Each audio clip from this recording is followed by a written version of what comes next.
We had him on the phone yesterday. We get him in person today. Tim Withey is joining us in studio. Thank you very much, Tim. Happy to be here. I appreciate you taking the time. So some pretty good news, I think, all around yesterday coming from the district with the unanimous vote to apply to take over the Fairvern, project as it stands now and as it is in the future.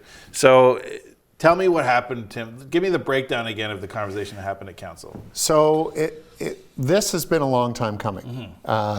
We've been talking about Fairvern redevelopment for a number of years now in its different iterations. I was on the board in 1997. That's how old I am.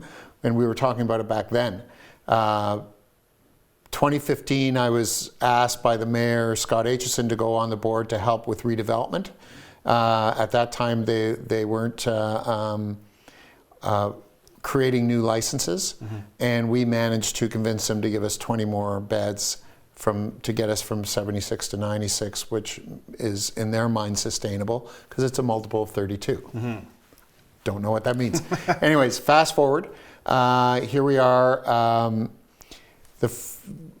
The Fairvern has heard from the ministry that you have to be bigger than that to be sustainable. The magic number, the sweet spot, is 160 beds.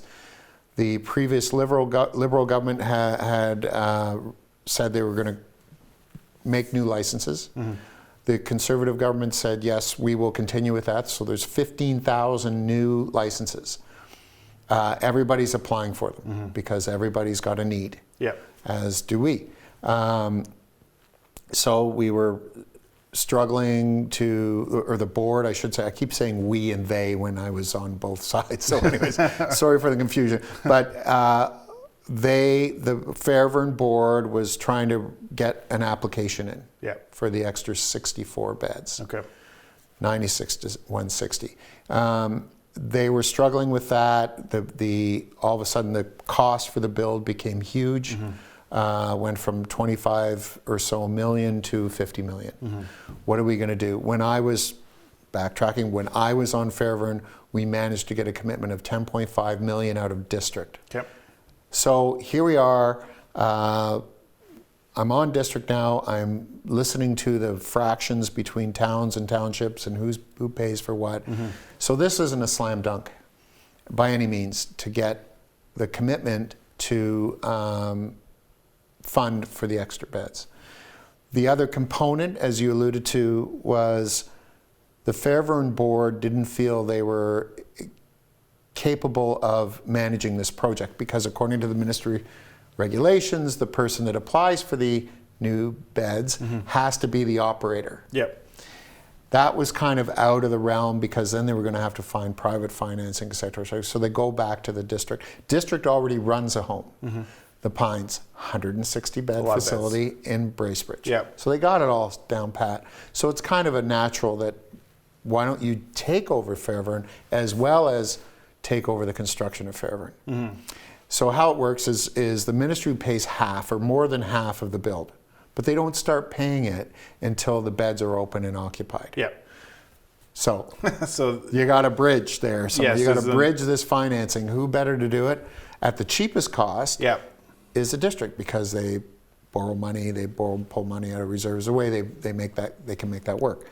Why it wasn't a slam dunk is this whole township thing that happened. I think the biggest thing happened before my time with the policing costs. Where they were feeling they were nailed, and I remember Bob Young, the mayor. Bob Young went on about that quite a bit. I've never seen a cruiser out in Dwight from September to May, sort of thing. So,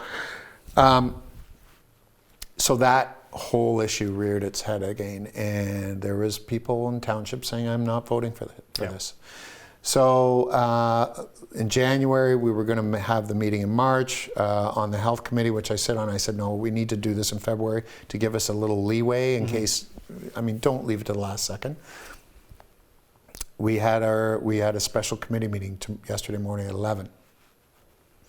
And it wasn't all wine and roses. There was a lot of people in the room that were pushing back saying, I don't think we should do this. A, I don't think we should fund it. And B, why are we taking on managing a second home? Legally, we don't need to. Legally, we need to do one, we do one. debate back and forth, a lot of passionate speakers. I would like to point out specifically Terry Glover, a township mayor, was a big advocate. He made some impassioned speeches, I think, that were very critical in this process. That motion coming out of the committee passed 4-2, 4-3. 4-3, I think it was. It was 4-3. I mean, it wasn't a slam dunk. Yeah. We get to full council, and brilliantly, the room was flooded with residents and PSWs and families of people. So it's often hard to make those decisions when the stakeholders are staring right at you. I mean, I shouldn't say that was the reason. The mayor of Muskoka Lakes came up with a couple of amendments, very innocuous amendments, that he said if we add these onto the main motion that he could see supporting it. Yeah. And they were things like looking for other funding or pushing back on the government to change the formula. Reasonable, yeah. And probably, in my humble opinion, probably something that they're not going to factor in. No. So, and there you go. We recorded vote, unanimous vote, and it's a great day for Huntsville and Muskoka. You know, I might say often the township people were looking at the stats saying that, you know, our people don't stay in Fairvern. But that's a little bit misleading, because what happens if you're living in Georgian Bay and your parent gets a room in Fairvern, often you might move to Huntsville to be close to your parents. Yes, exactly. So you don't see this statistic as you being from Georgian Bay. So it's a little misleading. But as I said, great for Muskoka, great for Huntsville, great for keeping our hospital vibrant, great for building our campus of care. So there's still some work needs to be done in terms of actually applying to take over the beds that are currently there, and also applying for the new beds as well, right? Right, and thankfully, because of the foresight of district staff, or maybe they didn't have anything else to do, they have been working on this. Yeah. So they're not hitting the ground running from scratch today. Perfect. The application's due in the end of March. I think that can go in before the official handover of the operation goes, because there'll be a little bit time, because they still have to do design and things like that for the site. And then the plan is to have it up and running on or before 2023. Fantastic. Because the sooner, I mean, it plays better financially, because the sooner we get it up and open, the sooner the money starts coming in from the province to pay for their half. So the uptick, or the downside, or however you want to look at it, there was already 10.5 committed. So the difference is 10.5 to 24 million and a bit. So we were really voting on about 12.5 extra yesterday, which doesn't amount to a big jump in levy, and you know, with reserves and things like that. So I think with the state of elder care in the province, and particularly in our community, because we're in worse shape than the rest of the province statistically. Our wait lists are long. You know, I remarked yesterday when I was in front of district as a redevelopment committee member for Fairvern, our wait list then was 80. That was a few years ago. Now it's well over 100 in just a few years. So this'll be, I mean, we're more than doubling the size. It'll be a brand new facility, 120 new jobs.